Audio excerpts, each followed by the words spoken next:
Nouveau tutoriel sous SolidWorks. Alors l'objectif cette fois-ci est de réaliser la mise en plan, non plus d'une forme de révolution comme dans un précédent tutoriel, que vous pourrez retrouver sur notre chaîne sur YouTube, mais de réaliser la mise en plan d'une pièce principalement d'extrusion, possédant donc un profil prédéterminé que l'on va translater et obtenir ainsi une pièce dite d'extrusion. Pièce assez intéressante, cette pièce-ci, appelée base module, sur laquelle je viens de cliquer et je vais ouvrir donc cette pièce. Avant toute chose, il convient d'analyser cette pièce avant de se lancer directement dans une mise en plan, se poser les différentes questions ensuite. Donc on voit principalement, on a une forme plutôt d'extrusion, face principale, comme ceci. Voyons voir un peu comment a été créée cette pièce. Examinons le premier bossage de base et des enlèvements de matière progressifs. Alors évidemment, plusieurs possibilités sont offertes à vous afin de réaliser les modèles numériques 3D. Ceci fera l'objet d'un autre tutoriel. Donc, des enlèvements de matière. Nous apercevons que nous avons un trou taraudé sur la partie droite. De nouveaux enlèvements de matière. Nous avons des perçages de diamètre 4 qui ont été réalisés latéralement, une rainure sur la partie inférieure, un nouveau trou taraudé que l'on identifie sur la partie gauche. Je possède des chanfreins, quelques enlèvements de matière, un chambrage également de manière à pouvoir laisser passer une vis et noyer une tête de vis cylindrique. Donc je dirais qu'il serait intéressant d'avoir notre pièce peut-être en vue de face, en vue de dessus, comme ceci. Ensuite, nous venons la couper par son plan médian de manière à visualiser. Alors, voyons voir, changeons de plan. Où est-il ce plan médian? C'est pas celui-là. Le plan de droite. En inversant la direction. Voilà, vue de dessus que l'on vient couper, comme ça nous aurons la vue de face en coupe, nous permettant d'identifier ici et de voir donc le trou taraudé sur la partie droite, donc le lamage, le trou taraudé également, le perçage central, et également éventuellement une vue de gauche, nous donnant d'autres informations sur les deux perçages, ici, et la rainure. Allez, c'est parti. Mise en plan. Créer une mise en plan à partir d'un assemblage. C'est une pièce visiblement qui présente, nous aurons besoin de beaucoup de vues. Voilà pourquoi nous allons prendre plutôt un format A3. Format A3. Un format A3, c'est 2 fois un format A4. Alors, la vue de dessus, nous est-elle proposée? Oui, elle nous est proposée ici. Y a-t-il une perspective intéressante? Oh, celle-ci est pas mal, également. Que je mets de côté. On verra ça après. Alors, cette vue, je vais la faire tourner. Comme ceci, j'applique.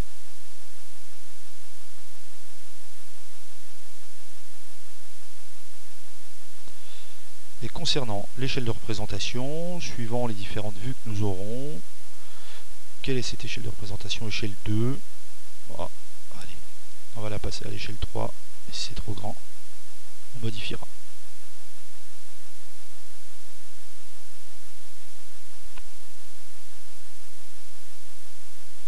Bien, donc cette vue de dessus, je vais changer un petit peu son apparence en faisant apparaître les traits interrompus fins.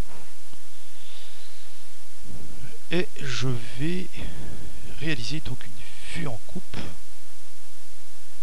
Alors il est important de bien s'accrocher sur la partie centrale. La vue en coupe se génère automatiquement, comme ceci. Nous voyons que cette vue nous permet d'avoir les informations que nous avons décrites précédemment. Comment obtenir éventuellement donc la rainure, la largeur de la rainure et également la position ici de ces deux perçages, et bien disposition des vues, vue projetée, qui nous est offerte ici. Un petit peu de dessin technique, quelques règles. Sur une vue en coupe, inutile d'avoir les traits interrompus fins. Cette vue là est suffisante, on peut même changer l'apparence, ça fait très moderne.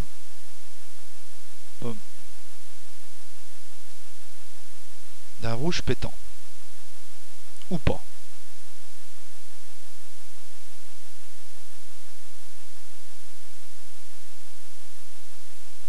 Ça peut aider quelquefois. Bien, sur la vue de dessus, peut être intéressant quand même d'avoir ces traits interrompus fins, de manière à pouvoir mettre en relation donc les différentes vues. Ces trois vues a priori sont nécessaires et suffisantes à la définition de l'élément.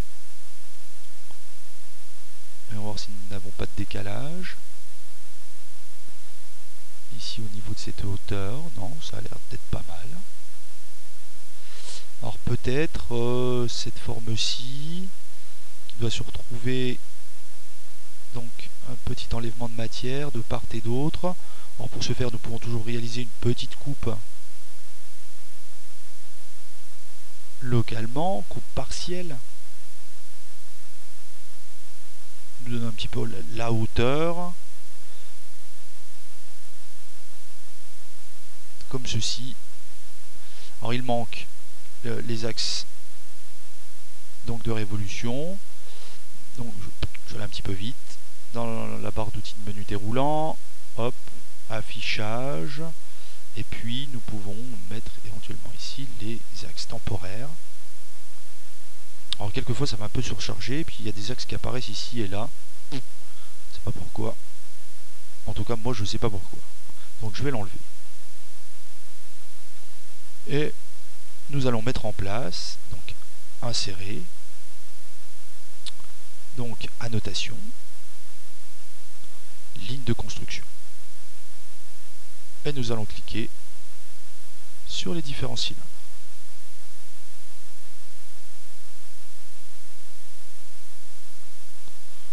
On voit les traits d'axe qui apparaissent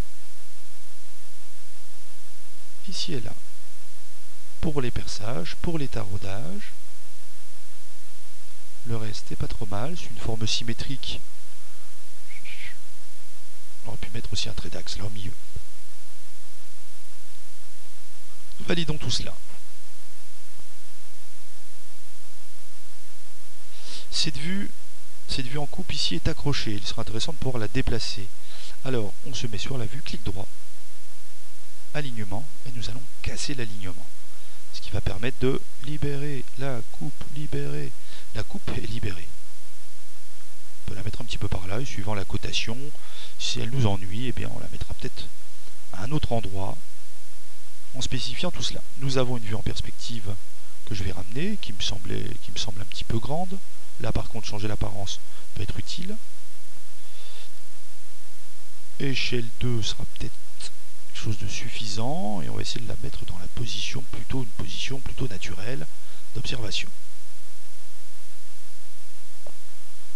La perspective ici.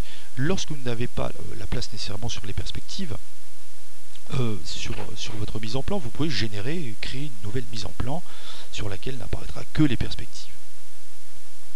Comme dans un tutoriel précédent traitant de la mise en plan des formes de révolution, je vous invite vivement à définir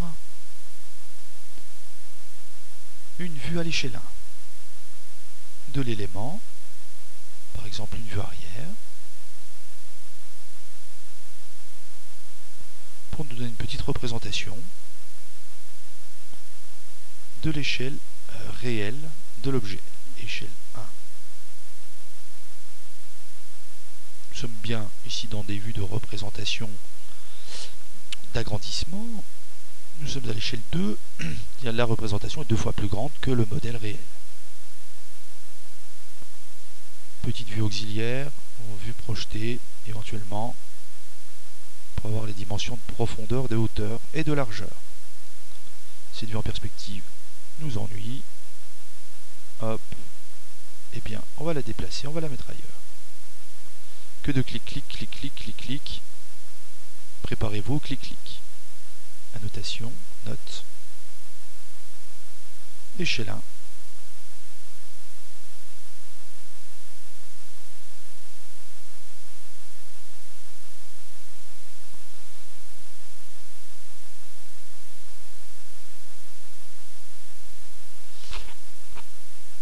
Que l'on peut encadrer. Puis il s'encadre de travers. Super. Et on voit pour quelle raison. Eh ben, aujourd'hui, ça ne sera pas encadré. Ah oui, il a dû me l'accrocher avec cette vue-là. C'est pour ça. Donc je vais essayer de sélectionner plutôt vue de projection assez normale, mais là, il me l'accroche toujours au même endroit. SolidWorks, c'est ça. Aussi, on va faire des choses, on n'y arrive pas tout de suite. Il faut être patient. Il faut surtout, je dirais, consulter les tutoriaux en ligne.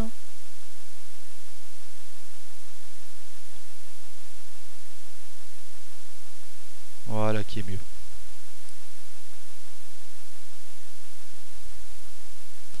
Et surtout, je pense aussi vous entraider dès que vous découvrez quelque chose entre collègues, entre amis.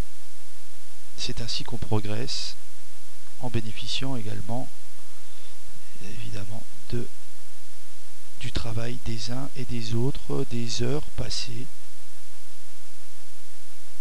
à découvrir SolidWorks. Il vous suffit cette fois-ci de compléter ensuite le cartouche. Clic droit, éditer le fond de plan.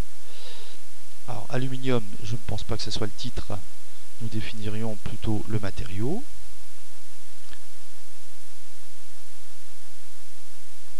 Nous allons changer, j'en profite pour vous montrer comment on change la police.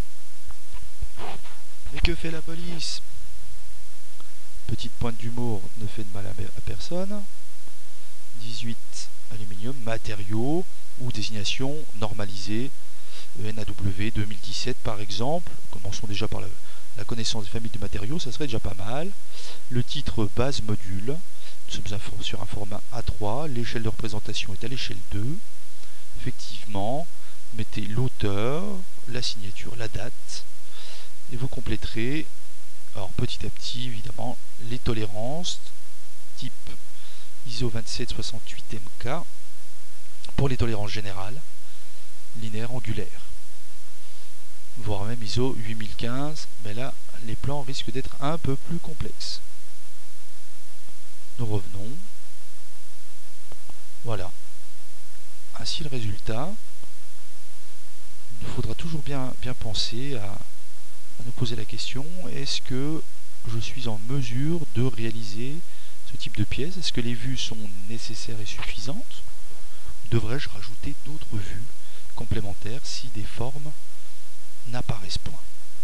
La difficulté réellement est dans l'analyse de l'édition pertinente d'une pièce, plus que dans le fait d'aller rechercher, ça viendra très bien. Et petit conseil également, SolidWorks c'est un langage, ce sont des phrases que vous allez créer. Si vous voulez réaliser une vue en coupe, je souhaite réaliser une vue en coupe passant par tel endroit, il va vous la générer. Donc apprenez ce langage progressivement. Je vous dis à bientôt pour un autre tutoriel en ligne. Bonne soirée, bonjour ou bonne nuit.